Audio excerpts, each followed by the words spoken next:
Hola, buenas tardes.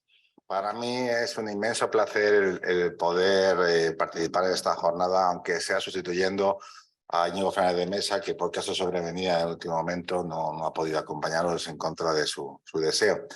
La verdad es que es importante en COE contar con las jornadas de este nivel, de este calibre, y sobre todo impulsadas por asociaciones vinculadas a nosotros como es AESAE. A mí me gustaría aprovechar para unas breves palabras acerca del contexto de la jornada, de la perspectiva de COE, ¿no? Entonces, nosotros nos damos cuenta que los ingresos tributarios están en máximos históricos.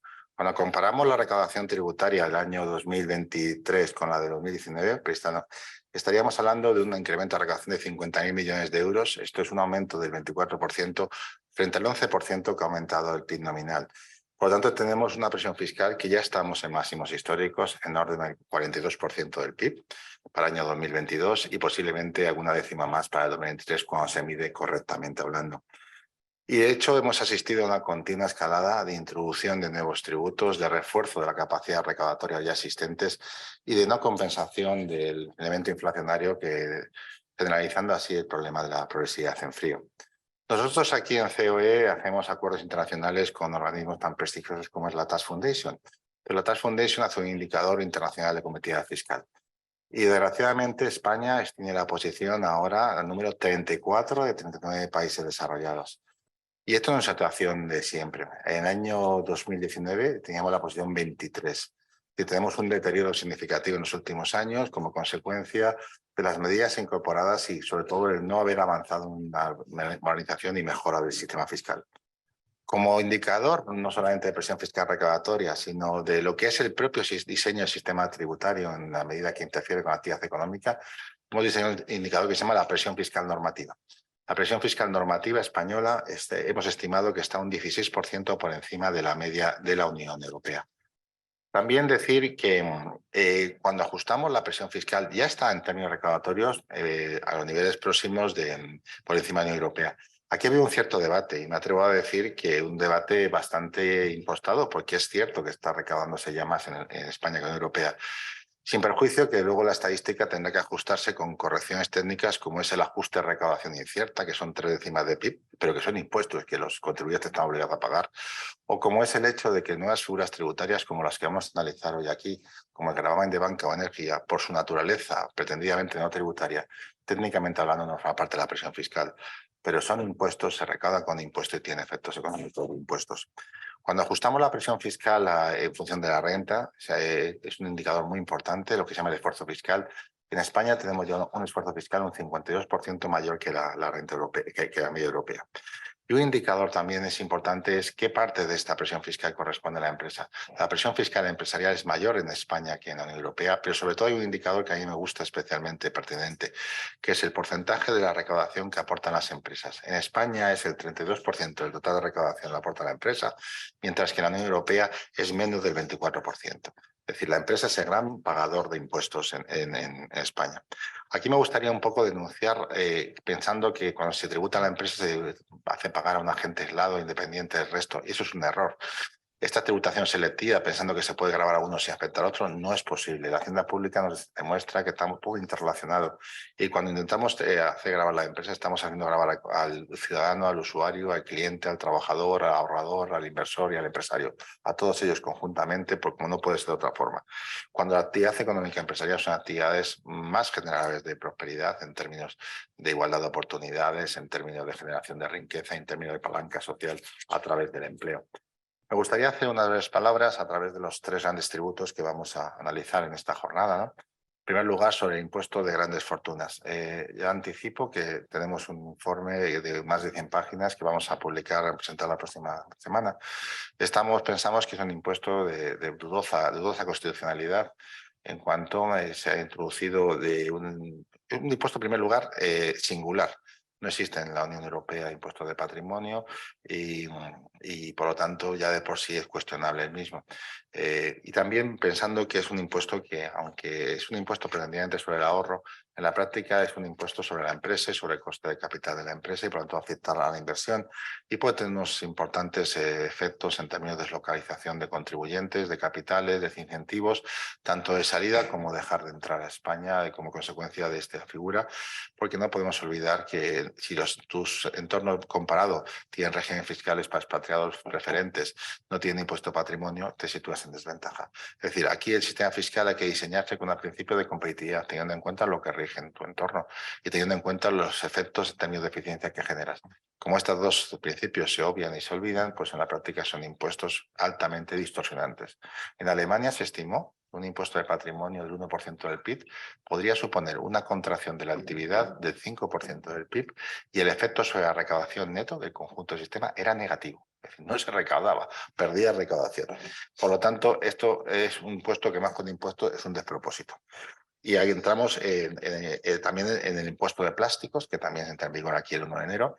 El impuesto de plásticos ha introducido unas disfunciones en la normativa, en la operativa de los operadores tanto industriales como comerciales, que todavía hayan pedido una moratoria porque no estaban definidos los elementos adecuadamente. Pero en el caso hay un riesgo incluso que tenga un efecto de impacto alcista sobre los precios ya en este enero, justo cuando más inoportuno puede ser. Los demás países no habían adoptado la normativa precisamente por estas disfunciones y nosotros, sin embargo, lo hemos hecho de forma acelerada. Aquí plantear la necesidad posiblemente, y todavía estamos a tiempo, de una moratoria. Y luego hacer una reflexión sobre los dos gravames temporales más recientes, el de la energía y el del establecimiento financiero de crédito.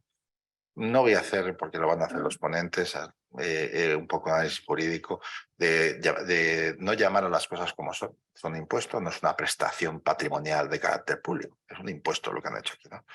Que vulneran el principio de seguridad jurídica, igual que el otro, no se puede introducir con una enmienda el último día sin publicidad, sin dictámenes, un impuesto entero, una ley que está pensado para gravámenes de personas jurídicas, un impuesto de personas físicas, por lo tanto, el test de homogeneidad no lo cumple. Y afecta al principio de generalidad, igualdad y capacidad económica. Generalidad y igualdad porque no se puede plantear un impuesto de forma selectiva afectando a unos contribuyentes específicos y no al conjunto de contribuyentes. Obviamente al que no le afecta pues le parece bien, pero quebranta un principio de la tributación que es la generalidad y la igualdad. Y luego la confiscatariedad, porque este impuesto no se ha determinado de acuerdo al beneficio, que hubiera sido natural y lógico. El beneficio ha entendido en un concepto amplio, que el beneficio no es el que se obtiene en ejercicio, es el que se obtiene en un periodo de tiempo compensando en su caso las pérdidas de ejercicio anteriores. Pero como eso, después de una crisis hay pérdidas, para negar esta realidad intrínseca hacemos un impuesto nuevo para no haya posibilidad de compensar pérdidas anteriores. Una cuestión bastante innovadora desde el punto de vista de la Hacienda, pero bastante injusta desde el punto de vista de los principios tributarios. Y además lo hacemos con una magnitud como es un impuesto sobre ventas, un impuesto sobre facturación, sobre comisiones en el caso de las finanzas, sobre los ingresos en el caso de las entidades energéticas. La verdad es que no nos gustan estas innovaciones. Es decir, por un lado me dicen que tenemos que armonizar los impuestos para tener impuesto de patrimonio, aunque sea quebrantando la capacidad normativa de la comunidad autónoma. Pero por otro lado creamos impuestos que no tienen singularidad en el entorno europeo y además un impuesto que no tiene referencia. Obviamente todo tiene en común una cuestión. El papel justifica todo lo que sean introducir nuevos impuestos y recaudar. No es una lógica y no es una mejora del sistema tributario. Por lo tanto, estamos en una situación de bastante presión fiscal, de bastante distorsión sobre la actividad económica y posiblemente el sistema fiscal español está llegando a sus extremos máximos con un importante problema. Es que si con este sistema fiscal de máxima recaudación nuestro déficit público va a superar el 4% en el 2022, está claro que el problema de las finanzas públicas españolas no está en el ingreso, está en el gasto y estamos relegando lo que es la eficiencia del gasto. Y de hecho lo que estamos haciendo es cada vez una pelota más gorda. Nos hubiera un ajuste en el futuro porque no estamos apostando por lo que son los problemas de las finanzas públicas españolas. Sin más, porque yo creo que el protagonista de la jornada son los ponentes, pues felicitando, agradeciendo a todos vosotros. Nos hemos encontrado con viejos amigos, viejos jefes, porque Ignacio Ruiz Jarabo fue mi primer jefe en la profesión cuando yo estaba en el Instituto de Hechos Fiscales de becario, el último becario allí, el hombre. Y Ignacio ya era una persona consagradísima en la profesión y como es ahora Manuel, la verdad es que Tú también, es decir, es un placer y agradeceros y sin más damos por inaugurar esta jornada, que agradecemos que confiéis en nosotros, que utilicéis nuestros sede y sobre todo que nos acompañáis en identificar, visibilizar una preocupación, una realidad. La verdad es que la empresa es importante, los clientes vuestros son las empresas, pero vosotros también sois empresas y por eso también sois especialmente importantes y bienvenidos a esta casa. Muchísimas gracias.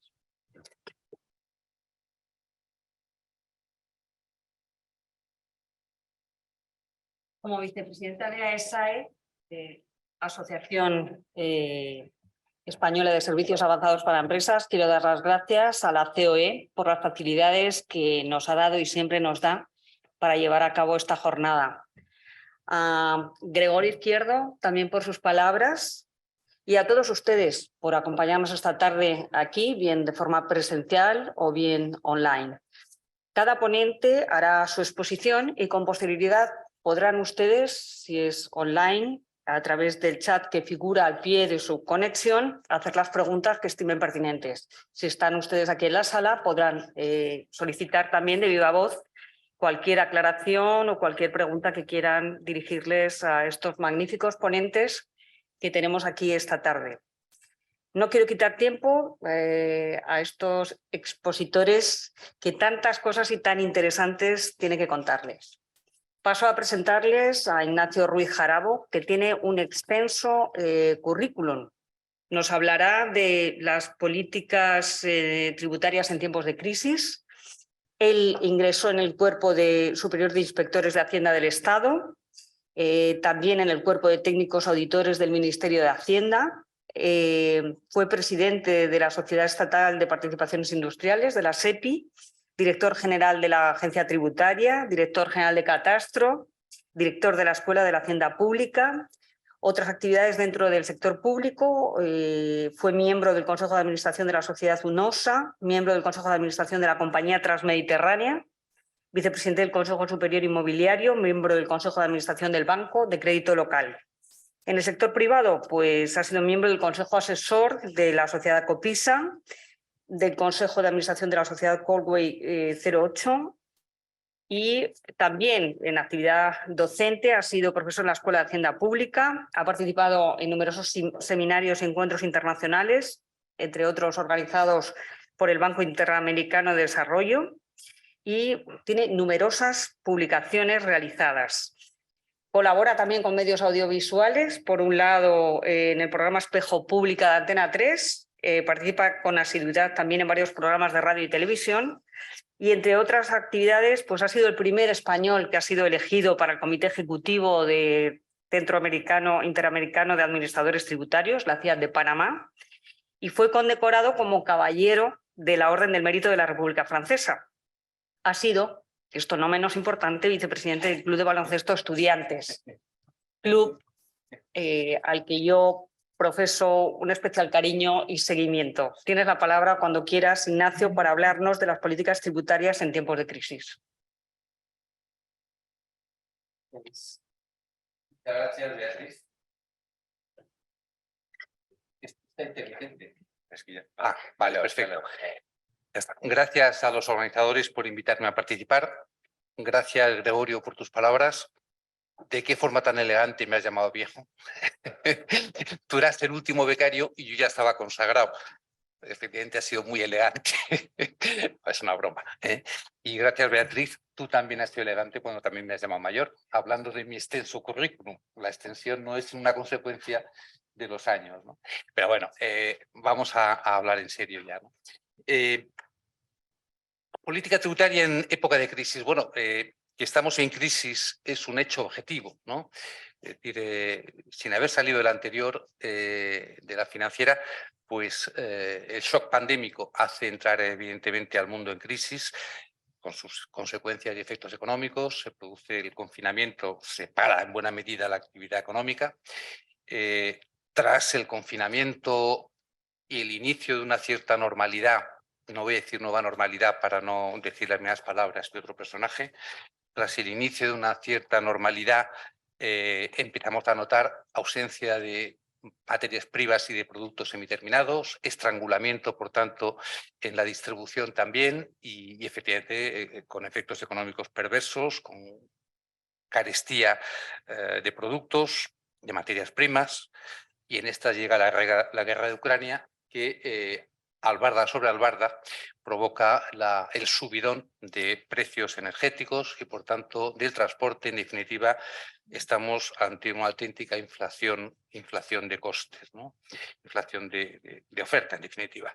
¿Qué es lo que se debería hacer desde el ámbito tributario en una situación como esta? Pues yo creo, esto ya no es un hecho objetivo, sino una opinión personal, yo creo que lo que han hecho la práctica totalidad de los países de nuestro entorno, que es reducir la carga fiscal de los contribuyentes y especialmente la carga fiscal de las empresas, que son evidentemente el motor de una economía cuando hablamos de economías de mercado. Sin embargo, en este país se optó por el camino adverso, por el camino contrario. En este país se optó por aumentar y de qué manera la carga fiscal de los contribuyentes españoles y en especial de las empresas españolas. Los datos son tozudos, ¿no? Y la presión fiscal en 2019, a pocos meses de entrar el actual gobierno, era del 35%, 35,2% para ser más preciso, ¿no? Pero ya nos dijeron y no se les ha cambiado, a pesar de la crisis sobrevenida, no se les ha cambiado la voluntad, ya nos dijeron que nos iban a subir la presión fiscal porque había que equipararnos a la Unión Europea, a la eurozona. Claro, yo siempre mantengo que no hay justificación para esa voluntad de igualación. En primer lugar, porque nada obliga a nadie a cometer los mismos errores que los vecinos. Y bueno, pues es evidente que la presión fiscal de la Unión Europea, de muchos países de la Unión Europea, es una herencia directa del triunfo de las ideas socialdemócratas que se produce tras la Segunda Guerra Mundial. Y ahí se ha quedado. Muy bien, pues si nosotros no vivimos aquella etapa de la posguerra de la Segunda Mundial por nuestro aislamiento y no sufrimos esa vía de asfixia tributaria en su momento, nos salvamos de aquello, ¿por qué vamos a caer ahora en el error que otros cometieron entonces, ¿no? Pero es que además hay más datos para comentar mi oposición y mi consideración de que era erróneo pretender aumentar la presión fiscal de esa manera, porque evidentemente la renta per cápita es un elemento que hay que tener en cuenta cuando hablamos de carga fiscal, ¿no? Vamos a ver, España tiene un sistema fiscal progresivo por imperativo constitucional, no lo voy a discutir, la Constitución está para cumplirla, y como todos sabemos, la progresividad se manifiesta básicamente en el impuesto que por sus características permite ser el progresivo por excelencia, que es el IRPF. Y digo una obviedad, pero para que seguir el hilo de mi intervención yo mismo, ¿no? ¿Qué quiere decir la progresividad del IRPF? Pues que a mayor ingresos, el porcentaje de impuestos que se paga por los ingresos es mayor. Esa es la progresividad. Es decir, insisto que lo digo para no perder yo el hilo, a un contribuyente español cuyos ingresos son 25.000 euros, se le exigen un menor porcentaje de impuestos sobre los ingresos que al español que tiene unos ingresos de 42.000 euros. Eso es la progresividad y eso es lo que aceptamos todos de forma pacífica en este país, porque además lo dice la Constitución y hay que cumplirla. Claro, da la casualidad que la renta per cápita de los españoles es 25.000 euros y que la renta per cápita de los alemanes es 42.000 euros. La lógica de la progresividad que aceptamos en España llevaría a que se aceptara con naturalidad que el porcentaje de impuestos que paguemos los españoles sea claramente inferior al porcentaje de impuestos que pagan los alemanes. Igual que el español que gana 25.000 paga menos porcentaje que el español que gana 42.000. Bueno, pues sin embargo los fiscofílicos, bueno, yo digo fiscofílicos, aquellos que solo saben resolver los problemas con impuestos, ¿no? Y en ocasiones lo que hacen es crear los problemas con impuestos. Bueno, pues nuestros fiscofílicos desde el gobierno dicen que no, que progresividad fiscal entre españoles, pero proporcionalidad fiscal entre europeos. La contradicción no puede ser, en mi opinión, más grande, pero es la contradicción que está guiando la política tributaria de este gobierno. Habría más argumentos todavía. vamos a ver, todos los estudios privados y oficiales apuntan a que en España existe un considerable grado de defraudación fiscal. Luego haré algún apunte sobre una de las causas importantes de este volumen de fraude que se dice que hay en España. Todos hay un consenso en cifrarlo alrededor del 20-25%. También hay estudios oficiales y privados que cifran el fraude fiscal en Alemania entre el 5-7%. ¿Qué quiere decir? Pues quiere decir, si hacemos unos números matemáticos, no lo voy a hacer ahora porque seguro que me liaría, que realmente los españoles y las empresas y individuos españoles que pagamos impuestos tenemos una presión fiscal efectiva mayor que los alemanes y las empresas alemanes que pagan impuestos. Porque soportamos entre un 80%, entre los que tenemos el 80% de la renta española, soportamos toda la carga fiscal que hay en España, mientras que en Alemania lo comparten entre un 94-95%. Luego, no hay que emular los errores del vecino, nadie nos obliga. No tiene sentido ser partidarios de la progresividad fiscal entre españoles, pero defender la proporcionalidad fiscal entre europeos, y además es que ya tenemos una carga fiscal mayor que los alemanes. La magnitud de la voracidad fiscal llega a tal punto que voy a citar a la Fundación Civismo, que viene haciendo desde hace tiempo, no es la única institución que lo hace, ¿no? Aquello del cálculo del día de la liberación fiscal, pero siempre es pasado el 30 de junio. Es decir, que como media, más de la mitad del tiempo, los españoles y las empresas españolas están trabajando a favor del Estado. Bueno, pues los fiscofílicos, yo no sé realmente cuál es su última intención, o lo sé, pero no tengo por qué decirlo, es una opinión personal, pero lo que sí es público y notorio es cómo justifican este tremendo incremento de la presión fiscal que nos querían hacer y que ya nos lo han hecho, porque como bien ha dicho Gregorio, los cálculos apuntan ya a que estamos en el 42% de la presión fiscal, es decir, en el nivel de la Unión Europea, de Alemania, por ceñirme al ejemplo que he puesto antes. ¿Cómo lo justifican? Pues nos dicen que es que hay que cubrir las necesidades sociales básicas. Por eso, cuando teníamos un 35% de presión fiscal, apuntaban que querían llegar a 42%, cosa que ya han llegado.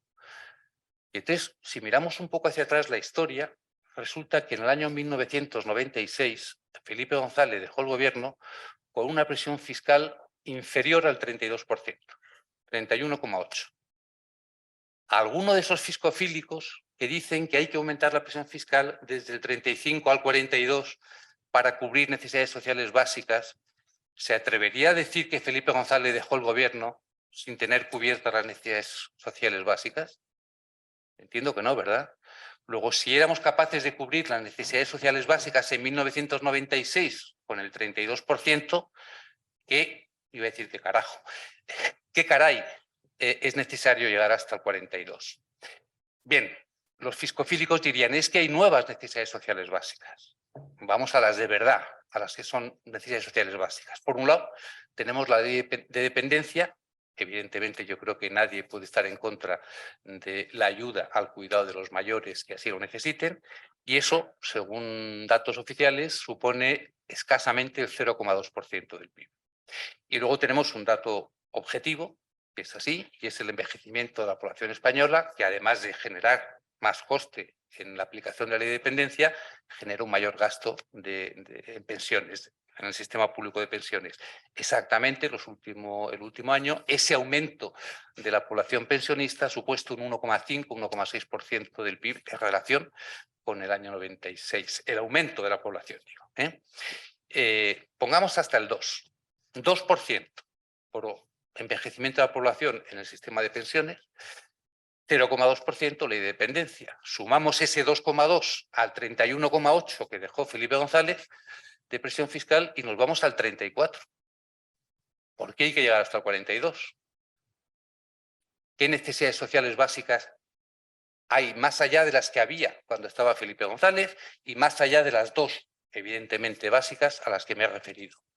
Pues no hay más. Lo que hay más, efectivamente, es un gasto público cada vez más calificable de despilfarro, sin control, además, y con un carácter absolutamente de ineficiente desde el punto de vista económico. Nos hemos instalado en el asistencialismo y el gasto público que sea exclusivamente asistencialista es un gasto público, evidentemente, que no hace sino que hipotecar el futuro, ¿no? Pero sobre este aumento de la carga fiscal material, entendido por importe de impuestos que se nos exigen, resulta que a más, albarda sobre albarda, también las empresas españolas sufren determinados aspectos y los españoles en general, que aumentan su penuria en relación con el poder tributario. De entrada, antes dije que iba a hacer una pequeña referencia. España tiene dentro de la presión fiscal unos costes sociales, unas cargas sociales para las empresas que son inauditas, ¿no? Es decir, hacía antes referencia Gregorio Izquierdo a que las empresas españolas pagan más impuestos que las europeas, pero es que la carga social del trabajo es especialmente lacerante. Ahí somos, con mucha diferencia, los líderes en materia de coste social del empleo. Si a eso añadimos efectivamente el tema del coste estrictamente fiscal, por lo que son las retenciones del IRPF, resulta que emplear en España, dar empleo en España, tiene un auténtico, hay que atravesar un auténtico muro fiscal. Ahí hay que buscar una buena parte de la causa de la tasa estructural de desempleo que hay en este país, porque en este país hay casi el doble de desempleo que en la Unión Europea. Pues, entre otras cosas, porque el coste fiscal del empleo en España es considerablemente, abrumadoramente más alto que en la Unión Europea.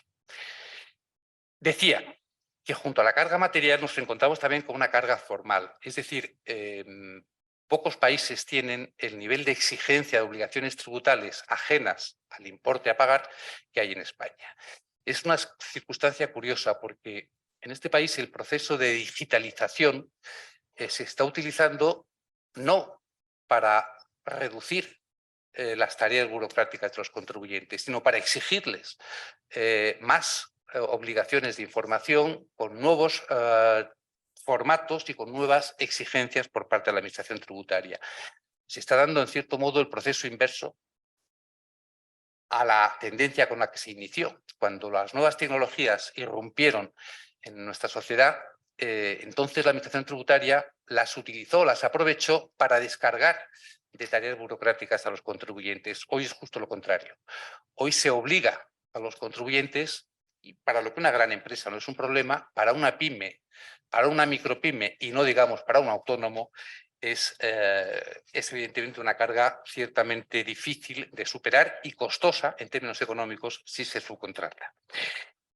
Y acabo finalmente diciendo que junto a esto, otra nueva carga adicional es la escasa calidad técnica de las normas tributarias que en este país se vienen haciendo últimamente. Voy a referirme muy brevemente a 2 o 3 cuestiones.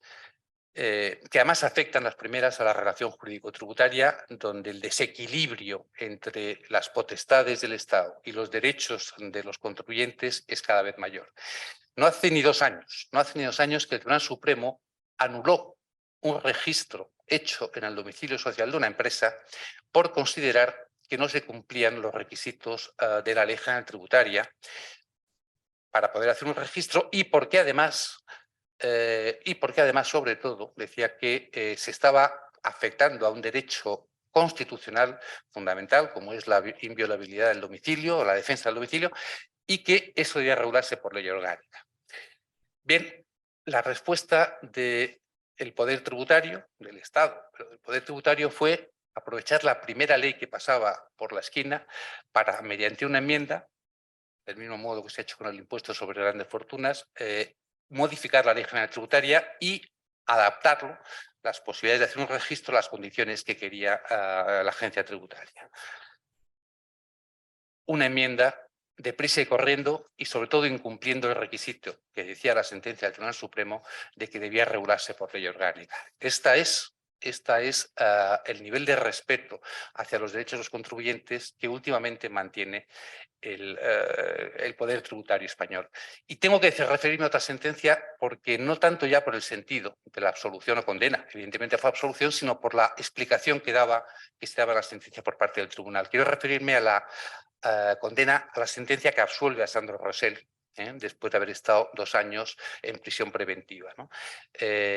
Bueno, era absolución por otro delito, no por el que le llevó a prisión preventiva, era por un delito fiscal, no por el blanqueo de capitales. Pero da igual, la absolución en la sentencia absolutoria por la acusación de delito fiscal se dice que no había la simulación que había dicho la agencia tributaria, pero que es que además, en todo caso, la norma que según la agencia tributaria había sido violentada, en realidad no era tal, no era una norma, sino un conjunto farragoso de párrafos sucesivos que además tenían una característica que era la variabilidad prácticamente anual de sus términos, con lo cual decía que era imposible un cumplimiento exacto porque no se sabía cuál era la forma exacta de cumplirlo y que desde luego lo que no había habido era simulación.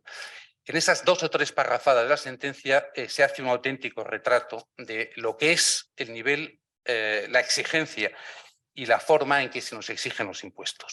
Y finalmente, no quiero hacer un spoiler porque van a ser Manuel y Luis los que hablen de los 3 nuevos impuestos, pero sí añadir una pequeña cuestión a lo que ha dicho Gregorio respecto al impuesto de grandes fortunas, suscribiendo todo lo que él ha dicho. Pero añado una cosa más. Es un impuesto en relación con el impuesto sobre el patrimonio que tiene el mismo hecho imponible, el mismo sujeto pasivo, el mismo objeto tributario, la misma base imponible. No existe en la historia de España un caso igual. Un impuesto que tenga todos los parámetros tributarios idénticos a otro preexistente que permanece. Y no me atrevo a decirlo con absoluta contundencia, pero casi, no creo que exista nada parecido en la historia mundial de la fiscalidad. No lo creo. Así se hacen últimamente las normas tributarias. Bueno, no quiero consumir más tiempo porque la gestión del tiempo es algo que es ciertamente complicado y para que no me resultara difícil de cumplir me han avisado que tenía que ir acabando y por tanto concluyo. Muchas gracias a todos.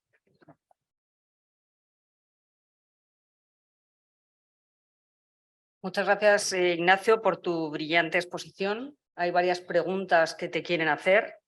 Por un lado, habrás oído que hay quien no acaba de comprender tu posición crítica ante la Hacienda Pública, habiendo sido en su día el director general de la Agencia Tributaria.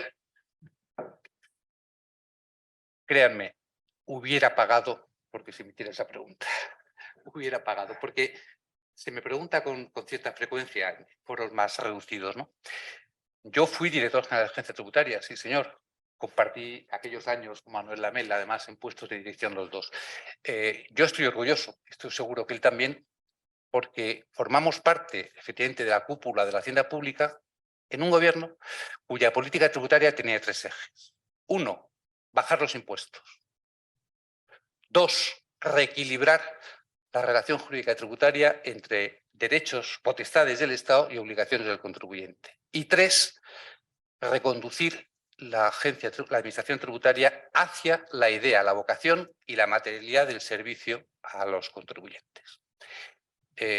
Los ejes de la actual política tributaria son justo los contrarios. No se bajan impuestos, sino que se suben y de qué manera. No se ha restablecido o no se ha desequilibrado aún más la relación jurídico-tributaria y, desde luego, la vocación de servicio ha desaparecido. 2 minutos o 1 minuto y medio para decir, ¿rebajábamos impuestos en aquella etapa nuestra? ¿Hasta qué punto? El IRPF. Se acordarán, los más jóvenes no, pero los de mediana edad se acordarán de la rebaja del IRPF de José María Aznar. Rebajó como media a los contribuyentes un 12%. Y voy a decir cómo, porque no es un dato sacado de... En la agencia tributaria se hizo con los datos del año primero en que se aplicó la reforma, estaban todos grabados en el ordenador, todas las declaraciones, se recalculó, se reliquidaron todas las declaraciones de los contribuyentes del año 99 con la normativa derogada, con la normativa del año anterior. Y el resultado era que la diferencia entre la recaudación de la legislación derogada y la nueva, la que se aplicó, fue un 12% menos. Y pese a eso, se recaudó más. para que luego digan que el efecto Laffer no se cumple. Se cumple, no siempre, depende de que haya sobreimposición o no, pero se cumple. Segundo, relación jurídico-tributaria. Aquel gobierno, en el que Manuel Lamela y yo éramos directivos en la Administración Tributaria, una de las primeras leyes que aprobó fue la Ley de Derechos y Garantías de los Contribuyentes. Esa ley hoy está derogada. Algunos de sus aspectos se han metido de sobaquillo en alguna otra norma, pero la ley como tal está derogada, lo cual es una declaración de voluntad por parte de quien la derogó y la mantiene derogada. Y tercero, la vocación de servicio, ya lo he dicho antes, aquella administración tributaria fue la primera que estableció la posibilidad de hacer la declaración de renta por Internet, la que eliminó la necesidad de hacer declaración tributaria por el IRPF, me refiero a 3 millones de españoles, y la que, en fin, estableció el sistema de cita previa y demás. Yo creo que no hay parangón entre aquella vocación de servicio y efectividad del servicio al contribuyente con la realidad de lo que es hoy la administración tributaria. Perdón por la extensión en la respuesta. Ignacio, también te preguntan o te dicen si no crees que habría que perseguir la economía sumergida. Con tanto paro, ¿no piensas que está aceptado tácitamente por el gobierno? Bueno, yo creo que no sé si está aceptado tácitamente, pero que lo provoca el Estado. O sea, el principal impulsor de la economía sumergida es el Estado, no hay que darle vueltas. Primero, por los muchos, el volumen de impuestos que se cobran. No es mía la frase, pero es muy ocurrente, ¿no? El tipo impositivo en un impuesto es el dividendo que gana el defraudador. Es que es así de claro. Entonces, a tipos más altos es más atractivo defraudar. Claro, se asume un riesgo siempre, evidentemente, pero estaré dispuesto a asumir ese riesgo, habrá más gente dispuesta a asumir el riesgo cuanto más alto sea el dividendo, cuanto más alto sea el tipo. Por tanto, con una presión fiscal del 42%, se está induciendo en mayor medida a que haya un fraude fiscal, porque el dividendo por defraudar es mayor. Y luego, vamos a pensar ahora, no sé, en los operarios que ellos mismos se llaman chispa, paleta, brocha, ¿verdad? Es decir, pintores, electricistas, fontaneros. Si una persona de estas quiere establecerse como autónomo en el circuito oficial, el conjunto de trabas, aparte ya de los pagos de impuestos, el conjunto de trabas administrativas, licencias, facturas, declaraciones que tiene que ir haciendo, es impensable para alguien que efectivamente es un trabajador manual. El resultado es que efectivamente no están en el circuito oficial. Luego, por tanto, tanto por el conjunto de burocracia como por el conjunto de exigencia material del impuesto, el Estado es el mayor inductor del fraude fiscal. También te pregunta Daniel Gómez Olano si crees que es necesario un cambio en la cultura de la administración tributaria en beneficio del contribuyente. Sí, yo lo voy a decir de forma muy que se me entienda, que yo me explique fácilmente. Hoy los inspectores de Hacienda se sienten el Robin Hood del siglo XXI. Se sienten en el bosque de Sherwood, quitando el dinero a los ricos para que de forma magnánima el gobierno lo distribuya entre los pobres. Esa cultura es perversa. Primero porque no responde a la realidad. Yo creo que hoy los altos funcionarios de la Inspección de Hacienda serían más el sheriff de Nottingham, ¿no? De donde fuera, más que Robin Hood, ¿no? Pero es que además esa ideología es perversa y no debe estar dentro de la función de los funcionarios encargados del control tributario.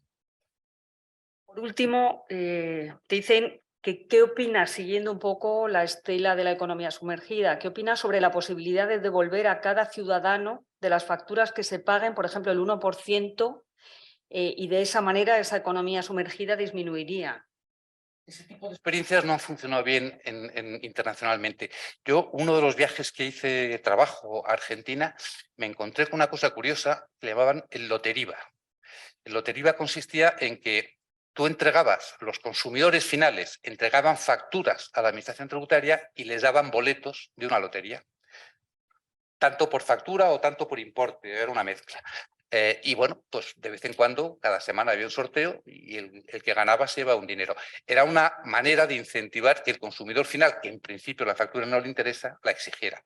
Yo me sorprendí, dije, sois creativos y tal. Y dice, no somos creativos. Esto existe también en Chile y existe no sé dónde y tal. Y la segunda pregunta fue, ¿es eficaz? Y me dijeron, no, pero nos sirve para las campañas de prensa y de publicidad y de propaganda. Muchas gracias, Ignacio. Nada, vosotros. Paso a presentar a Manuel Lamela, que pese a su juventud también tiene un largo currículum muy interesante. Es licenciado en Derecho, abogado del Estado excedente y en la actualidad es socio director de la firma Contax Madrid, presidente de la sección de Derecho Agroalimentario del Colegio de Abogados de Madrid, árbitro de la Corte Civil y Mercantil de Arbitraje y de la Corte Europea de Arbitraje y coordinador de la Mesa de Asuntos Jurídicos de Madrid Foro Empresarial. Como cargos, pues ha ocupado un cargo de jefe de Servicio Jurídico del Estado en la delegación del Gobierno en el País Vasco, subdirector general de Organización y Asistencia Jurídica de la Agencia Estatal de Administración Tributaria, jefe del Gabinete Técnico de la Agencia Estatal de Administración Tributaria y responsable del Departamento de Recursos Humanos y de Relaciones Institucionales. También ha sido subsecretario del Ministerio de Agricultura, Pesca y Alimentación, consejero de Sanidad y Consumo de la Comunidad de Madrid y consejero de Transportes e Infraestructuras de la Comunidad de Madrid, entre otros cargos. Manuel nos va a hablar de los nuevos gravámenes a las energéticas y la banca, efectos y consecuencias. Tienes la palabra. Pues muchas gracias, Beatriz, y gracias también a Ignacio Ruiz Jarabo por sus palabras amables que demuestran que no soy tan joven como dice Beatriz, aunque agradezco mucho el piropo. Y voy a intentar empezar a hablar de esta ley, la 3822, es decir, de la parte que me ha tocado en suerte. Podría decir que vamos a intentar a lo largo de las dos siguientes ponencias, es decir, el resumen que ha hecho magistralmente Gregorio Izquierdo, que es decir, desarrollarlo. Es decir, vamos al revés en la jornada, ¿no? Yo creo que el resumen lo ha hecho él en el inicio y ahora a nosotros nos toca decir, de alguna manera ponerle letra y música a ese resumen que ha hecho magistralmente. Comenzando por lo que me toca a mí, que es el denominado gravamen temporal energético, identidades de crédito y establecimientos financieros. Voy a intentar explicarlo de la mejor manera posible para que se entienda por la mayoría de los que nos están escuchando ahora, con los menores tecnicismos, pero de una manera clara, es decir, para demostrar, creo yo, modestamente, que, como muy bien se ha dicho, que este gravamen temporal energético tiene poco de gravamen, es decir, me temo que, por desgracia, quizás también poco de temporal, y que lo único que está claro es que recae en dos sectores, el energético, el financiero y el bancario. Y yo creo que también recae sobre el resto de la ciudadanía española por razones obvias. Desde el punto de vista de lo que es, podría ser comentarios a la justificación económica de ambos, yo creo que debemos de seguir, como no podía ser de otra manera, la justificación que hace el legislador, léase en este caso el gobierno.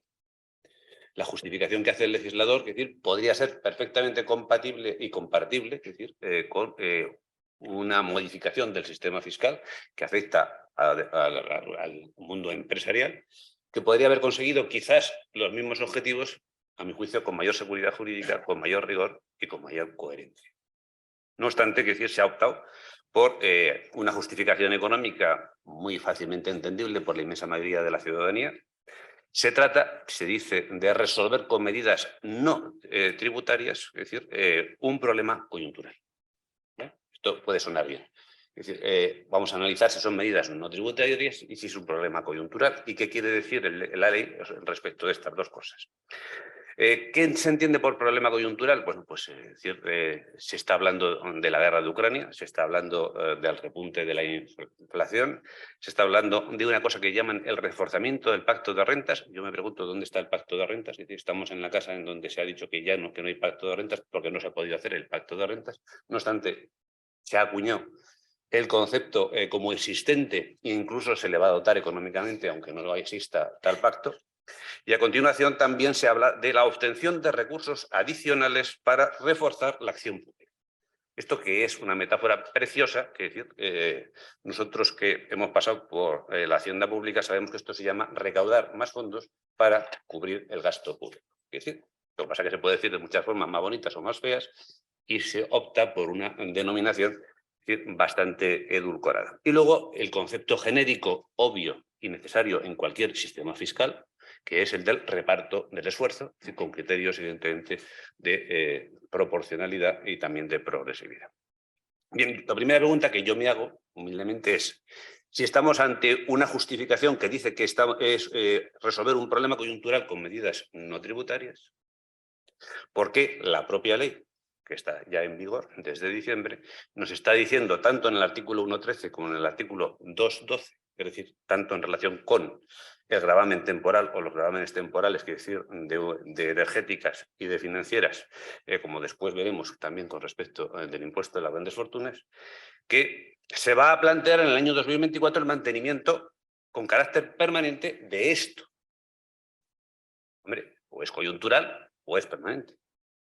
Si alguien piensa que puede ser permanente, es que no es coyuntural. Salvo que se piense que la guerra de Ucrania va a ser indefinida en el tiempo, que la inflación la vamos a tener aquí instalada de por vida, y que el pacto de rentas va a tener eficacia, es decir, erga omnes, que decir, in secula seculos. Por lo tanto, yo entiendo que aquí realmente hay una contradicción en la propia norma, que desde mi punto de vista es un ataque de sinceridad del que la redactó, es decir, en un momento, y que también desde mi punto de vista es, lógicamente, bueno, pues el intentar, de alguna manera, como se dice en Castilla, cantar la gallina, es decir, de lo que se pretende. ¿Y qué es lo que se pretende? Es decir, establecer un sistema de recaudación de más recursos públicos para financiar el gasto público, que, como se ha dicho ya varias veces aquí hoy, es astronómico, es decir, y desbordado de lo que son el sistema financiero español. En segunda cuestión, que se plantea como justificación establecer un gravamen excepcional no tributario en sectores cuyos márgenes de beneficios se pueden favorecer por la escalada de precios. Bueno, esto, que también puede ser fácilmente vendible, lo que está claro es que es discriminatorio, en primer lugar. Porque nuestro sistema tributario, desde el año 78, es decir, en nuestro artículo 31 de la Constitución, es decir, dice que los ingresos públicos, los gastos públicos se financia evidentemente con un sistema tributario justo, basado en los principios de igualdad y progresividad, que en ningún caso tendrá carácter confiscatorio. Es decir, nuestra Constitución ya dijo, bien dicho, que para financiar el gasto público se financia con ingresos públicos a través de un sistema tributario justo. Luego, lo primero que hay que decir es que si se trata de sacar el ingreso del sistema tributario, ya estaríamos, a mi juicio, vamos a decir, presuntamente vulnerando la filosofía y el tenor literal del artículo 31 de la propia Constitución de 1978, y probablemente a lo mejor estaríamos ya en el terreno de la inconstitucionalidad, es decir, de la norma desde el punto de vista de su estructura. La segunda cuestión es que, además, evidentemente, este gravamen excepcional sobre dos sectores económicos, es decir, hace discriminar, es decir, el resto de los demás sectores económicos, es decir, que probablemente también se pueden ver, vamos a decir, terminología actual política moderna, que es decir, beneficiados por la escalada de precios, pero que sin embargo no se les ha puesto ningún tributo, ni ningún gravamen, ni ningún invento, quiere decir, que vaya más allá del cumplimiento de las obligaciones fiscales corrientes y al uso. Por lo tanto, yo creo que también es una justificación bastante floja, bastante endeble, y además que viene a avalar la presunta, a mi juicio, inconstitucionalidad de la norma. La tercera cuestión que se habla es del reducido peso relativo del gasto de personal en estos dos sectores. Se dan las cifras. Hombre, yo creo decir que tener esto como criterio de imposición fiscal es aberrante, simplemente. Porque yo creo que lo que hay que fomentar es la competitividad de la empresa. Y la sostenibilidad. Y eso supone que tendrá que tener, es decir, la carga laboral que tenga que tener para ser competitiva y sostenible. Porque no es una ONG que tiene que dar empleo de manera ilimitada, simplemente por cubrir un problema estructural de la economía española actual, como consecuencia de la crisis. Pero esto es, lógicamente, otra de las justificaciones que se dan. Y finalmente, la última justificación, así grandes rasgos que se da, es el carácter finalista del gravamen recaudado. Y se dice que es finalista nada menos que para evitar la utilización con fines de saneamiento presupuestario general. Ahí queda. Está muy bien, realmente. ¿Qué es lo que estamos viendo? Entonces, ¿para qué recauda? No, es que esto va todo para Ucrania, es decir, y lo que no va para Ucrania va para la inflación. Pero luego veremos que decir, por si no nos da tiempo, lo digo ya, es decir, que la propia ley no establece ningún sistema de control del gasto, del ingreso finalista que prevé. Es decir, oiga, ¿quién va a decirme a mí que he tenido que pagar esto, que no sé si es un impuesto o un gravamen, que mi dinero, en el caso de los bancos, se va a financiar la guerra de Ucrania. Tendría que demostrármelo alguien. ¿Quién me garantiza que esto no va a ir precisamente para lo que usted dice que no va a ir, que es el saneamiento presupuestario? Es decir, enjugar, reducir y de alguna manera atender al astronómico déficit público que tenemos. Ay, me podrán decir, pues a lo mejor la intervención general cuando le toque y el Tribunal de Cuentas. Sí, pero esto llegará cuando llegue, como dice el otro, y después de esto todos muertos. Entonces, por lo tanto, es decir, también creo que esta ausencia de control del gasto finalista, que es decir, aparte de que es discutible que se pueda plantear un gasto finalista en un sistema fiscal, que yo creo que no, que sería aberrante, porque es sostenimiento general de las cargas públicas, como dice la Constitución, y si es general no es particular, ni es individual, es decir, ni es sectorial. Por lo tanto, aparte, al margen de eso, yo creo que también, es decir, si usted quiere venderme que esto va a un fin determinado, establezca un sistema de control que a mí por lo menos me dé seguridad de que lo que yo estoy pagando va para esto y no para otra cosa que además no podría ir, obviamente. Y si no va, que decir, ¿esto cómo funciona? Como las subvenciones, que si se gastan mal se devuelven. Pues tampoco está resuelto, me temo que no. Que se gaste bien o se gaste mal, esto nunca se va a devolver. Por lo tanto, estamos ante una justificación, a mi juicio, endeble, que lo que trata es de encubrir, como se ha dicho antes, un impuesto. Es decir, claramente, es decir, que no se ha atrevido el legislador o el gobierno, o ambos, a meterlo dentro del sistema fiscal, entre otras cosas porque no interesa meterlo dentro del sistema fiscal, porque no se conseguiría lo que se pretende conseguir con este gravamen temporal que se pone en marcha. Voy a hablar del energético y luego voy a hacer algunas matizaciones en el ámbito bancario, porque lo grueso del energético vale para el bancario con algún detalle.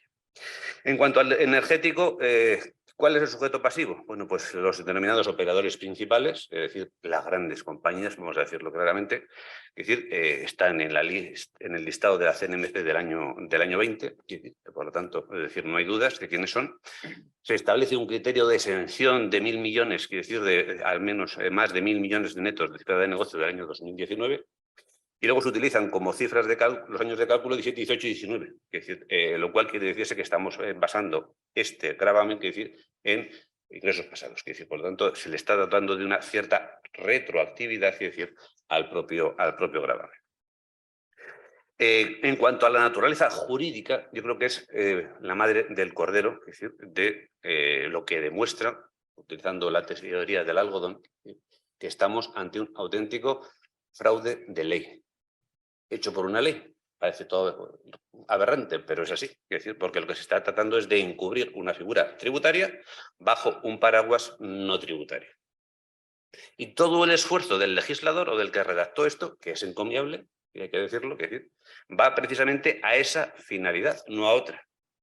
Porque si hubiésemos propuesto, digo yo, una reforma del sistema del impuesto de sociedades, es decir, para recaudar más, o del IVA, o de cualquier otro tipo, evidentemente, de impuesto que grave estos sectores económicos, estaríamos consiguiendo un resultado distinto al pretendido realmente por esta ley.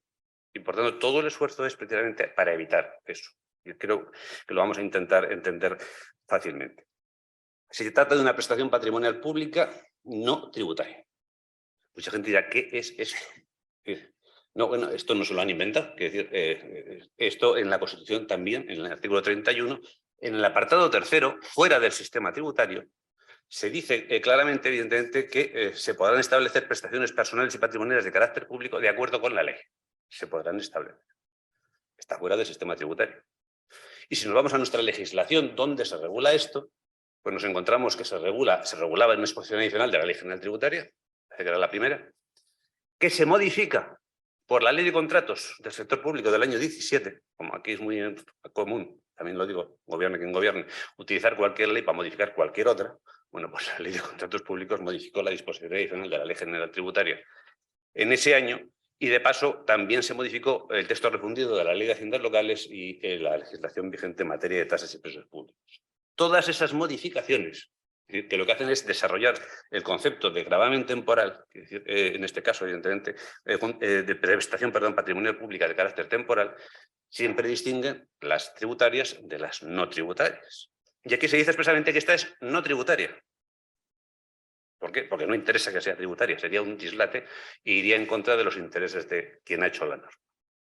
Con lo cual nos lleva automáticamente, desde el punto de vista jurídico y desde el punto de vista práctico, a que se crea esta figura, no en esta norma, sino antes, pensando en servicios públicos, pensando en concesiones, pensando en obras públicas.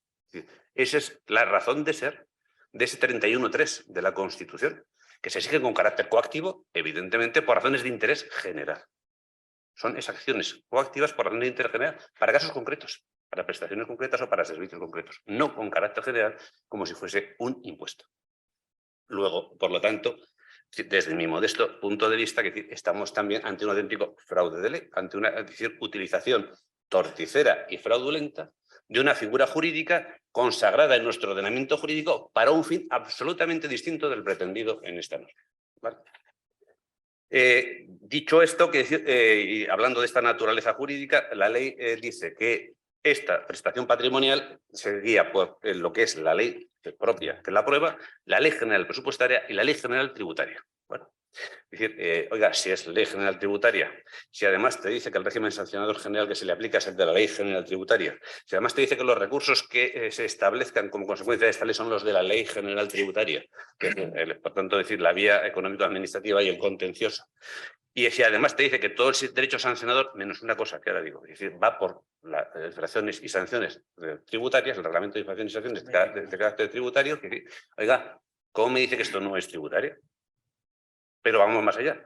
Es que además de todo eso, es decir, como hay que garantizar dos cosas que no se garantizarían si estuviésemos dentro del sistema tributario, se meten dos apartados en la norma que son todavía más aberrantes. Uno, esto no es repercutible, ni directa ni indirectamente a nadie. Bien, que evidentemente eso va en contra de la racionalidad, es decir, de una cuenta de resultados, de una estructura empresarial y de cómo quiera decir, será un problema de competitividad. Si tiene que repercutirlo, si pierde la clientela, pues irán a otro que sea más barato, o no. Primera cuestión. Segunda cuestión es que además le sanciona a usted si lo repercute. Y entonces se crea una sanción, una infracción específica, que es la de repercutir indebidamente en contra de lo que dice el apartado anterior en la ley, y se establece una sanción del 150%, evidentemente, y se dice que esta no es tributaria, claro, porque si no la estaría metiendo dentro del sistema tributario y la catástrofe sería ya sin paliativos, y que además no se recurre de acuerdo con la ley general tributaria, sino con las normas generales administrativas, que decir, de cualquier sanción o infracción, que decir, en el ámbito administrativo no tributario. Es decir, creo que es la prueba del algodón realmente de que se está tratando de disfrazar algo y se está tratando además de evitar otra cosa más, que esto pueda ser un gasto deducible en el impuesto de sociedades, que lo sería si no se dijera. Y que yo creo que debe de serlo. Y que yo creo que si se hace, se inspecciona y se sanciona, se puede recurrir, sinceramente. Porque es también aberrante, ¿no? Por lo tanto, todo esto, como digo, abunda en lo que he intentado tratar de explicar, que estamos ante un tributo, que claramente que es un impuesto, que lo que hace es, además, una doble imposición, que resulta absolutamente aberrante en el caso, bueno, en los dos, pero en el caso energético, porque se establece, es decir, en nada menos que sobre la cifra de negocio, el 1,2 de la cifra de negocio, es decir, se puede estar en pérdidas y pagar el impuesto. Lo cual ya es espectacular. Y además de todo eso, que decir, por decirlo ya de una manera mucho más resumida, que estamos ya en tiempo de descuento, es decir, bueno, se establece un sistema de pago anticipado, idéntico a cualquier sistema de pago anticipado fiscal. El 20 de febrero habrá que pagar, que ya quedan pocos días, y después en junio liquidar. Que se establece una tarifa, como digo, que es el 1,2. Se establece además que toda la exacción, la gestión, la recaudación, todo lo que es, evidentemente, gestión propia de un impuesto, en este caso de esto que se dice que no es un impuesto, ¿a quién se atribuye? A la delegación de grandes empresas de la Agencia Estatal de Administración Tributaria. Hombre, pues también. Pero no se atribuye el control de la repercusión. Porque claro, como no es una infracción tributaria, ya sería la pera, quiere decir que se le atribuye esto a la agencia tributaria. Entonces dice, no, ¿esto quién lo va a controlar? La CNMC. Entonces, la CNMC controla una cosita que es que no se repercuta este gasto y todo lo demás la agencia tributaria.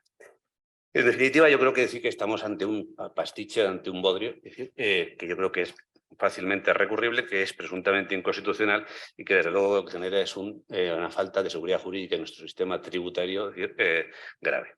En el caso de las entidades financieras, pues todo lo que he dicho vale. Es decir, básicamente diré que la tarifa, por desgracia para ellas, es el 4,8 en este caso, ¿no? Es decir, sobre ingresos por intereses y comisiones, lo que son suma de ingresos, intereses y comisiones de más de 800 millones a partir del año, en el año 19, y que todos los ingresos en este caso van a Ucrania, en los otros se reparten, pero en los de los bancos todo es como consecuencia de la invasión de Ucrania. Y también se contempla el carácter posible permanente a partir del año 24. Es decir, resumo, desde mi punto de vista he hecho un comentario bastante apresurado, porque esto da para un tratado, realmente, conclusiones. Estamos, a mi juicio, modesto, ante figuras impositivas con estrictos fines recaudatorios que deberían de estar dentro del sistema tributario español y que de facto, no lo están, pero de jure sí, porque forma parte, esto es decir, una modificación del sistema impositivo y una duplicidad, del sistema impositivo en el ámbito de sociedades. Se diseña un régimen jurídico atípico a la medida de los intereses de quien ha redactado esto, y por lo tanto, desde mi punto de vista de jurista, es un bodrio.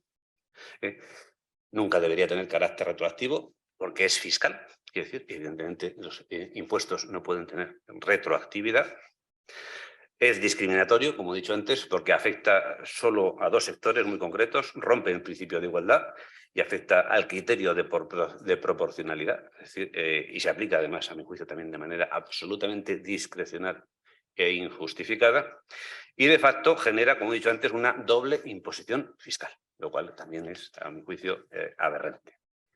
Desde mi punto de vista, hay un dudoso cumplimiento del principio de la reserva de ley, porque en todo caso lo que está claro es que esto tiene que hacerse por ley. ¿Se ha hecho por ley? Dirán, sí. Hombre, pero se ha hecho por proposición de ley. Entonces, es decir, aquí hay un debate que es dudoso, es decir, si la proposición de ley y el proyecto de ley tienen las mismas garantías. Yo lo dejo en el aire. Es decir, el proyecto de ley requiere de informes preceptivos, en muchos casos vinculantes y en otros no vinculantes, para que se pueda aprobar y se pueda después remitir a las Cortes Generales. La proposición de ley se puede aprobar sin que la haya leído absolutamente nadie, más que sus señorías en el Congreso y en el Senado. Bueno, entonces, que cada uno, que cada uno evidentemente se aplique el criterio. Y teniendo en cuenta que también estoy convencido, y probablemente esté equivocado, pero es una opinión personal, si fuese intuición, que la redacción de esta norma, yo estoy convencido que no lo ha hecho ni el Grupo Parlamentario Socialista ni el Grupo Parlamentario de Podemos. Sinceramente, esto está hecho, evidentemente, en un despacho del Ministerio. Por lo tanto, si es proposición de ley, es proposición de ley. Lo presenta un partido político, no el gobierno. ¿Por qué el gobierno no lo ha presentado? Voy a pensar mal. Porque tendría que haber pedido tales dictámenes y le habrían salido tan mal esos dictámenes que habría sido dificilísimo poner en pie esta norma con este objetivo. Es lo que yo pienso, probablemente soy un mal pensado. Creo que hay una dudosa legalidad de la prohibición de repercusión, como he dicho antes, creo que se puede recurrir, y también el resultado de esa repercusión, si es una sanción, y una dudosa admisibilidad de, lógicamente, el gasto fiscalmente deducible. Por lo tanto, desde mi punto de vista, es un impuesto perfectamente impugnable, creo que es presuntamente inconstitucional y me temo que va a dar mucho que hablar a los órganos jurisdiccionales y ya veremos al Constitucional. Muchas gracias. Sí, Ignacio, ¿quieres apuntar algo? Dejar de hacer la primera pregunta. Bueno, primero, conforme te escuchaba lo que decías, cualquier inspector de Hacienda calificaría de simulación, ¿verdad? Lo que se ha aprobado. No, y ahora la pregunta es la siguiente. Prohibido repercutir, ¿vale? Es decir, las empresas afectadas no podrán poner en factura el precio previo, el importe repercutido y el precio final, ¿vale? No se puede repercutir bajo sanción, pero ellos saben que hay una cosa que se llama traslación. Es decir, yo, puesto que no me lo voy a deducir en el impuesto de sociedades, lo incorporo como coste en mi escandallo de costes, añado el margen de beneficio que pretendo sacar con carácter general y lo incorporo en el precio. Eso se llama traslación. ¿La repercusión se puede prohibir? Sí, la traslación no. Por tanto, en la medida en que se traslade, al final los paganos vamos a ser el conjunto de españoles y de empresas consumidores de los productos. ¿Es así o no? Absolutamente de acuerdo. Al principio lo he dicho, que es decir que los perjudicados no son los sectores sobre los que recae esto, sino el resto de la ciudadanía española. Eso está claro. Habrá repercusión, pero habrá Y yo estoy traslación. convencido que o repercusión o traslación o ambas cosas se van a dar, ¿no? Es decir, y otra cosa es que después la inspección acabe diciendo, o la CNMV en este caso, ya no sé quién lo hará, es decir, que esa repercusión que esa traslación es una repercusión indirecta o encubierta o fraudulenta, y al final te digan que te sancionan igual, ¿no? Que me temo que puede ser así. Pero bueno, que en todo caso yo creo que es perfectamente defendible. Vamos a ver, cuando una empresa incorpora el coste de personal, no se puede decir que esté repercutiendo el coste personal al consumidor. No, yo lo traslado en mi precio para, claro, efectivamente para cubrir mis gastos, ¿no? Yo creo que la traslación no es sancionable en este caso. Es la repercusión. Muy bien, pues yo no lo voy a repercutir porque no me lo dejan, pero yo lo voy a trasladar y a ver quién me dice que no puedo. Muy bien, una pregunta para ti, Manuel, de Ana Morales Rosado, que dice que en el caso del gravamen, si hubiera entidades en pérdidas, por ejemplo, por provisiones o reconocimiento de deterioros y pagar el gravamen estando resultado negativo, al gravar el margen de intereses y comisiones. A grabar, que lo graba. Hay una cuestión que es evidente, es decir, esto no contempla, es decir, si estás en pérdidas o no, simplemente porque al que lo ha redactado le da lo mismo.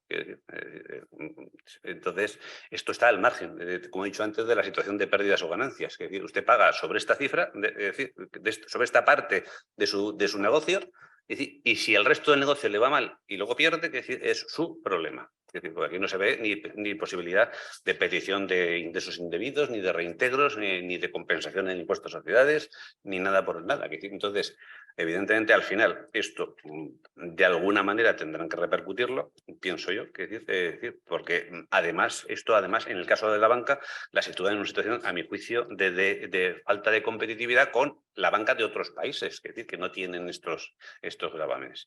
Y además, si mal no recuerdo, el Banco Central Europeo, es decir, en un momento dijo que esto era repercutible. Entonces, es decir, veremos a ver qué es lo que pasa. Muchas gracias, Manuel, por tu excelente exposición y clarificadora.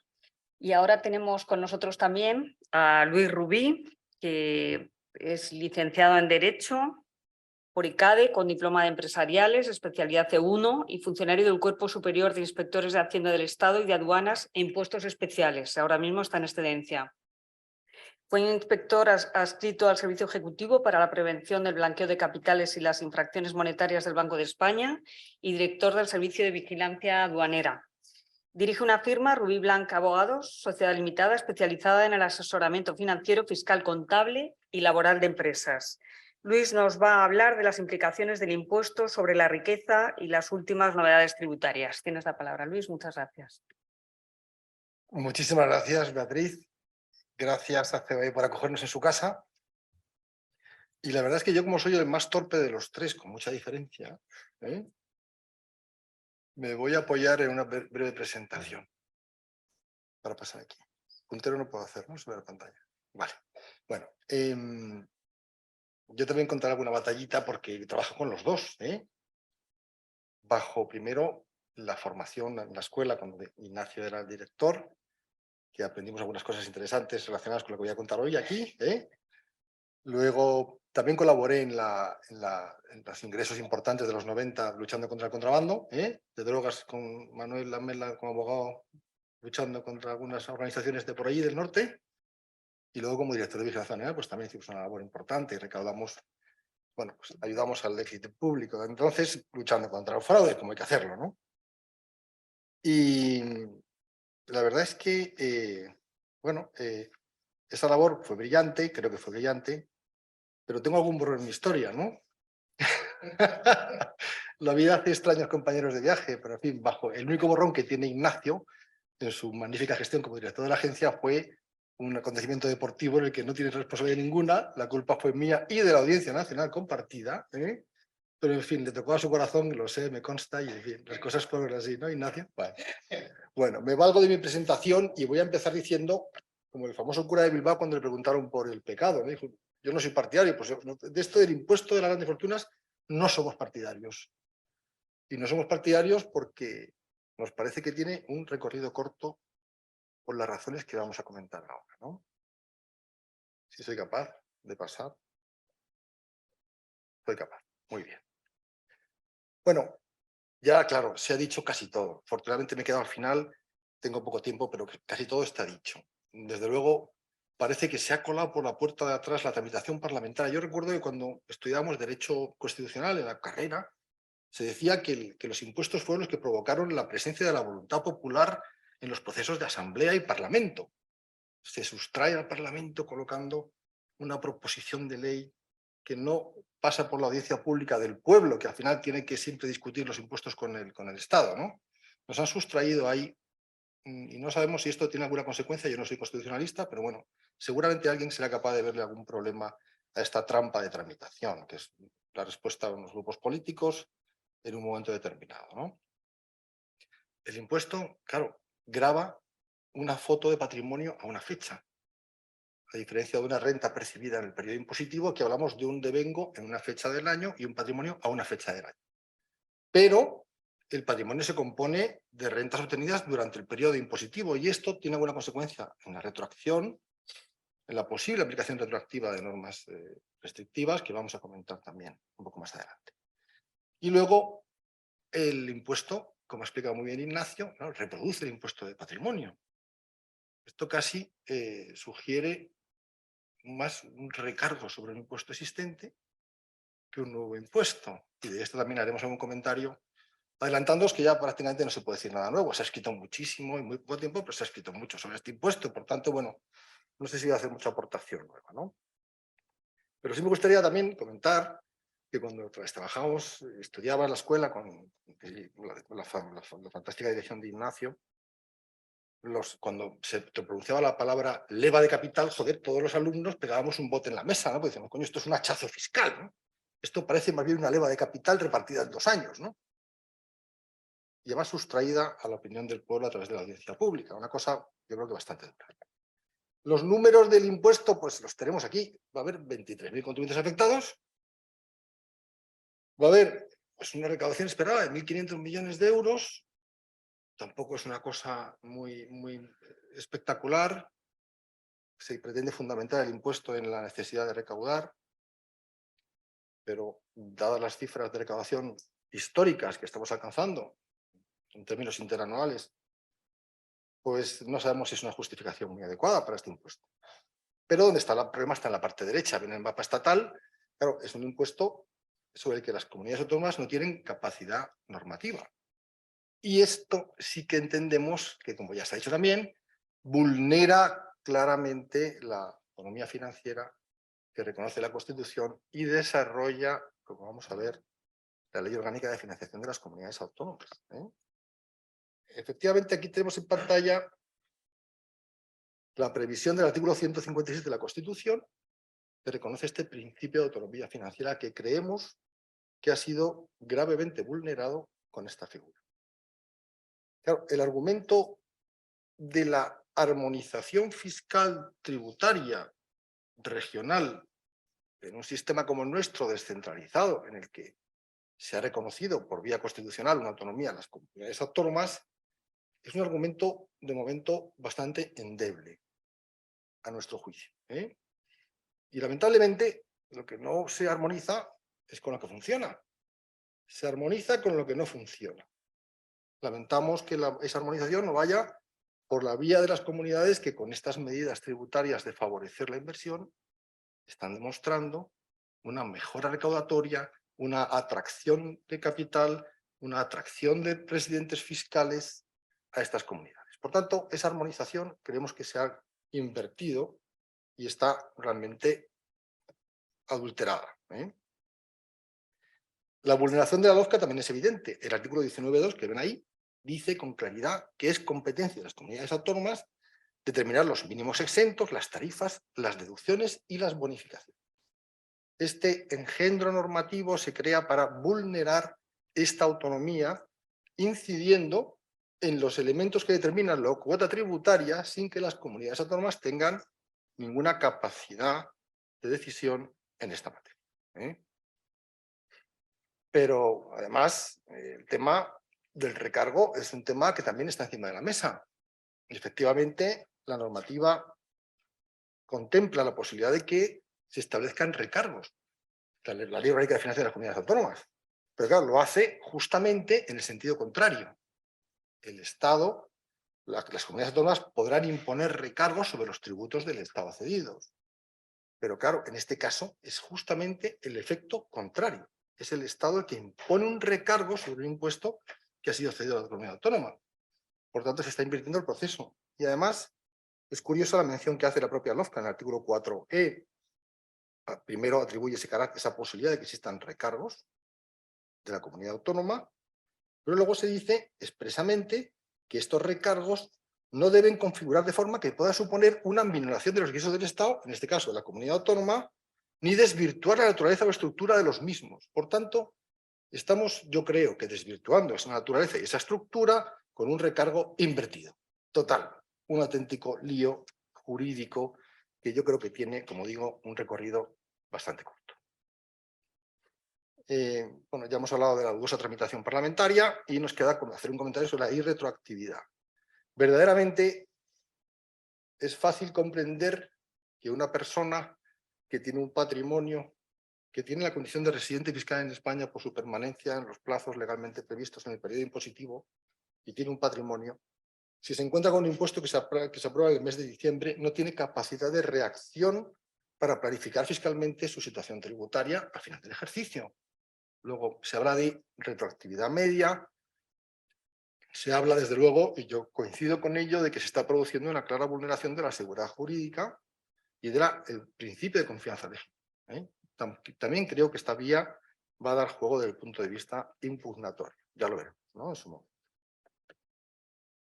El impuesto, bueno, pues tiene unas magnitudes que están determinadas, se ha optado por un sistema de tipo cero en los 3 primeros millones de euros, se empieza a tributar a partir de esa cuantía, pero también juegan los mínimos exentos, ese mínimo general estatal de 700.000 euros, que en algunas comunidades es inferior, como lo vemos ahora, el mínimo exento asociado a la vivienda habitual de 300.000 euros, que nos lleva, pues, que en términos prácticos tributará aquel que tenga un patrimonio neto superior a los 4 millones de euros. Y también hay una consecuencia derivada de este doble impuesto sobre el patrimonio, y es que como las cuotas soportadas en impuestos sobre el patrimonio son deducibles del impuesto sobre las grandes fortunas, evidentemente las comunidades autónomas que tengan tramos inferiores a los previstos en este impuesto saldrán cuotas a pagar por el impuesto de las grandes fortunas, y viceversa, aquellas comunidades que ya tenían tramos con tipos aplicables superiores van a, bueno, pues en ese caso no habrá que ingresar por este impuesto porque el impuesto sobre el patrimonio absorberá completamente la cuota del impuesto de las grandes fortunas. ¿Qué opciones nos deja la ley? ¿Desde qué punto de vista tenemos vías de, digamos, de mitigación de los efectos del impuesto? Pues una de ellas muy importante es la empresa familiar. La empresa familiar ha soportado los embates políticos ya pasados y esperemos que los futuros, una institución muy vinculada también a esta casa. Y bueno, pues efectivamente esa afectación de los bienes a una empresa familiar va a impedir que, digamos, pueda someterse a tributación ese patrimonio. Ojo, porque la empresa familiar tiene sus exigencias, ojo a los requisitos de afectación efectiva de los activos en la actividad económica, ojo a las funciones de dirección, a la retribución de los directivos de las compañías de tipo de empresas que alcancen los límites legales. Bueno, hay que cuidar mucho la estructura de empresa familiar, pero es un primer consejo desde el punto de vista de la planificación fiscal, es atender a las exigencias de este modelo y colocarse siempre bajo el amparo de la figura de la empresa familiar. Desde el punto de vista del procedimiento, lo que debemos hacer, a nuestro juicio, es impugnar las autoliquidaciones que se presenten en junio del año que viene por el impuesto sobre las grandes fortunas, hacerlo por la vía del artículo 123 de la Ley General Tributaria y del artículo 126 y siguientes del Real Decreto de Aplicación de los Tributos, y no permitir, bajo ningún concepto, que estas autoliquidaciones adquieran firmeza, porque ya hemos visto cómo el Tribunal Constitucional en algún pronunciamiento ha establecido una categoría extraña o nueva de situación tributaria en la que no hay una liquidación consentida, hay una autoliquidación que podría ser impugnable, pero parece que se ha vetado esa posibilidad de impugnación. Por tanto, no dejemos que adquiera firmeza, impugnemos de inmediato las autorizaciones presentadas por este impuesto, respetando lamentablemente siempre el solve, el repete que nuestra Hacienda tan rigurosamente aplica. Tendremos en todo caso que pagar y recurrir. No dejemos que exista ese cierre para esas autoliquidaciones no impugnadas que parece que en los tribunales en algunas ocasiones pues, nos imponen, ¿no? Bueno, traía aquí incluso un caso práctico, no puedo puntear para explicaros, bueno, es un caso de un cliente del despacho, un caso real, solo voy a daros algunas ideas, pero en fin, es verdad que tenemos otra segunda ventaja, además de la empresa familiar, y seguramente esta no querida por el legislador, si analizamos un poco por qué tenemos ventaja, y es que efectivamente el texto normativo permite, en la aplicación del límite conjunto del ingreso de la cuota del IRPF y de la cuota del impuesto sobre el patrimonio y de la cuota del impuesto sobre las grandes fortunas, en esa agregación nos permite sumar las cuotas íntegras. Como bien sabemos, las comunidades autónomas bonificadas, la cuota íntegra existe, pero no la cuota a pagar, porque la bonificación opera y elimina al 100% el ingreso de esas cantidades. Sin embargo, sí es relevante la magnitud sumatoria de esa cuota íntegra, porque, como vais a ver en el ejemplo que os pongo, sería esa suma de cuotas íntegras IRPF, IP y SGF.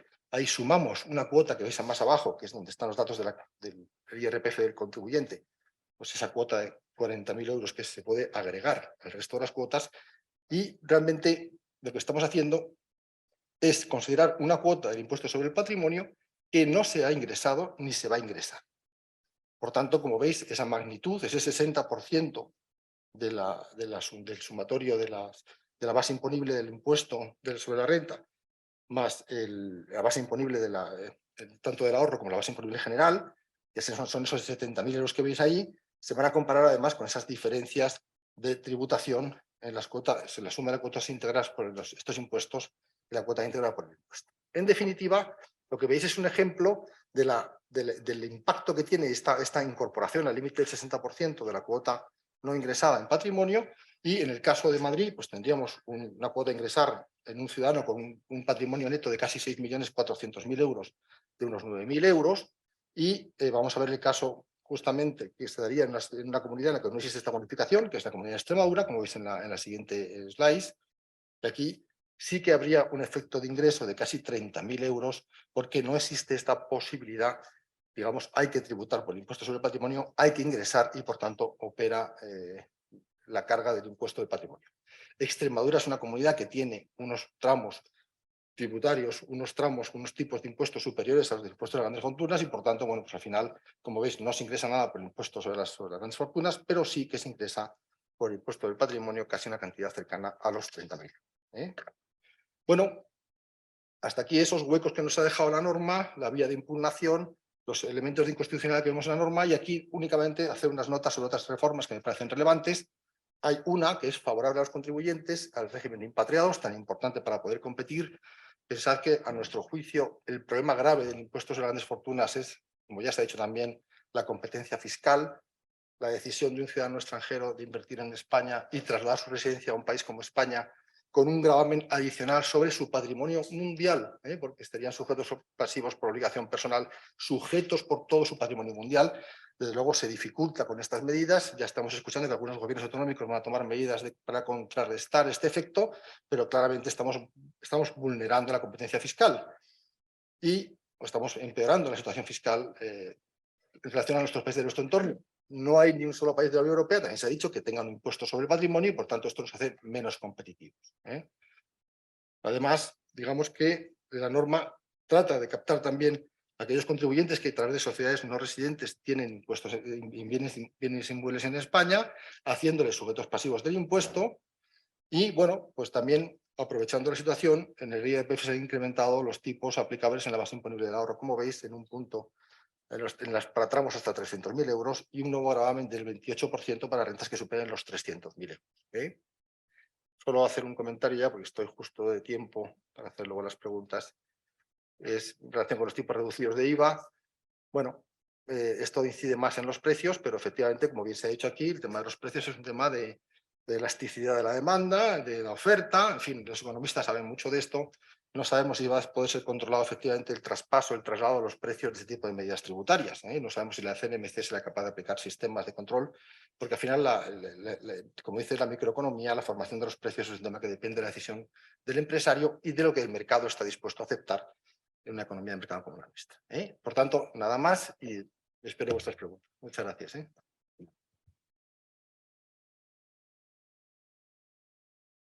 Muchas gracias, Luis, por tu brillante exposición, muy clarificadora. Te hacen una pregunta, te dicen que la verificación del cumplimiento y los procesos de comprobación del nuevo impuesto sobre la riqueza son responsabilidad de la agencia tributaria o de los servicios de inspección autonómicos. ¿Y qué consecuencia práctica podría tener esto? Bueno, es una competencia clara del Estado. Esto quiere decir que nosotros, los asesores fiscales, que estamos ya poco acostumbrados a que se nos verifique el impuesto sobre el patrimonio, porque la acción supervisora de las comunidades es limitada, nos vamos a encontrar con una mucha mayor presencia supervisora ahora en esta materia, y la inspección pues vigilará, entre otras cosas, el cumplimiento de los requisitos de empresa familiar, bueno, atacará buscará formas de encontrarnos una liquidación sobre este impuesto, y ya que está en la empresa por esta vía, pues también encontrará otras cosas, lamentablemente, en nuestros contribuyentes, pero sí, es una competencia del Estado.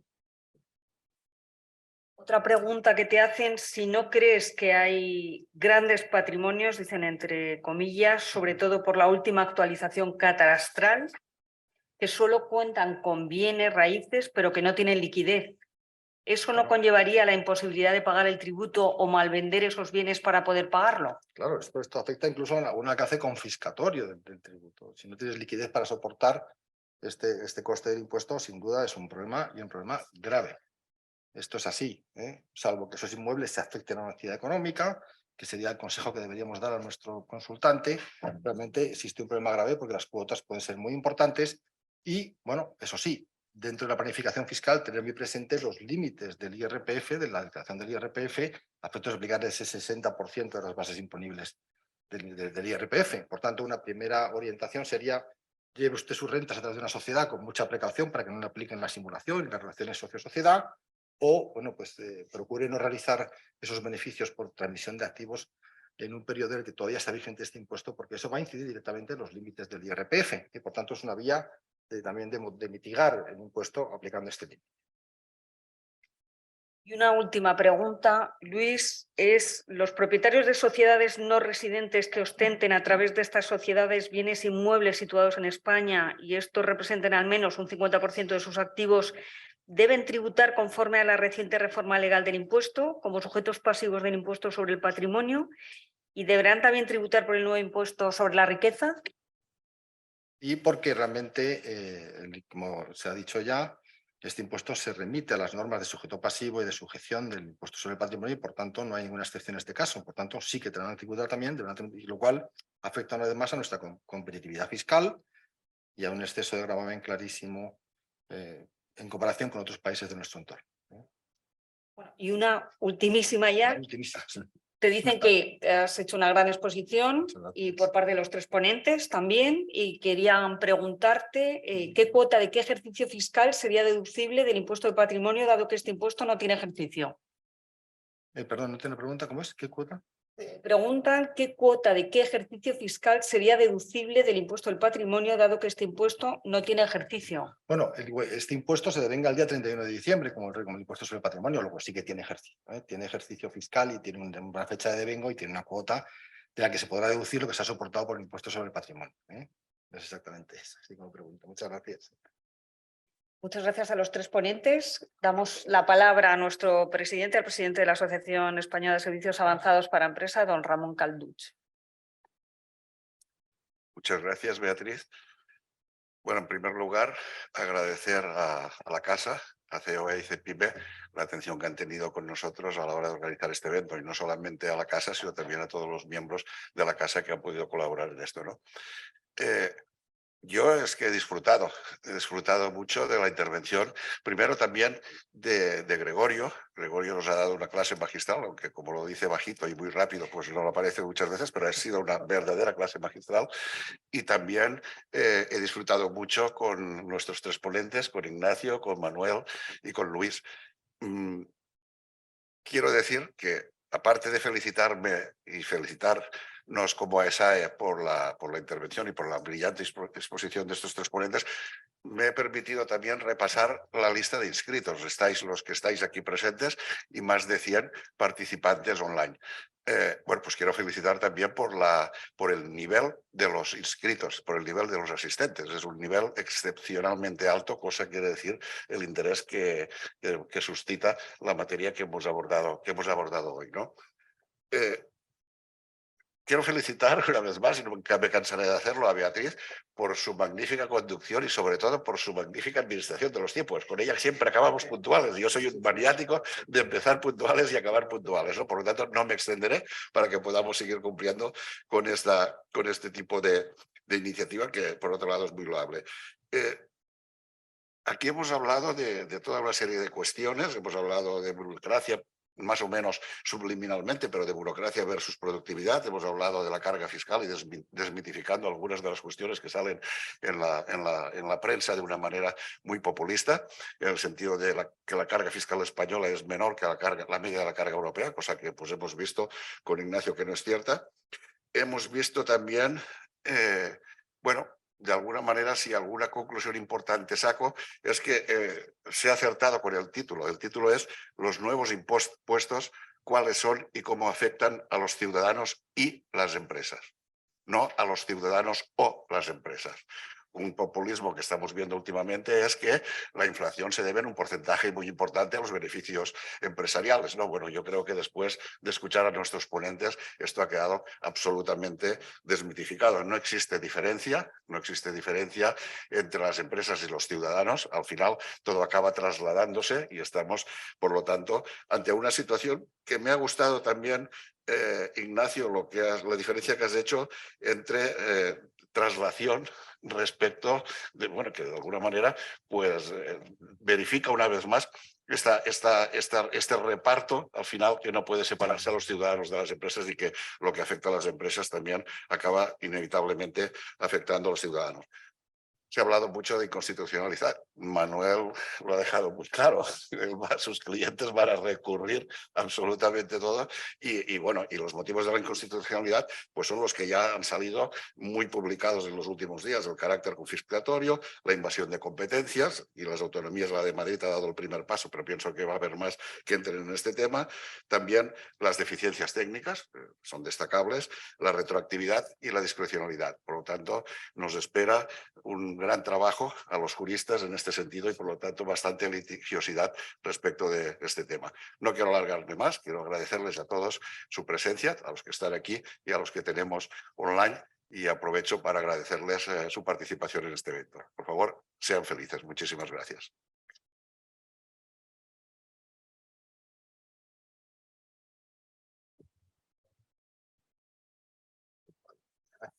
Fíjate. Ha sido riguroso, 18:04.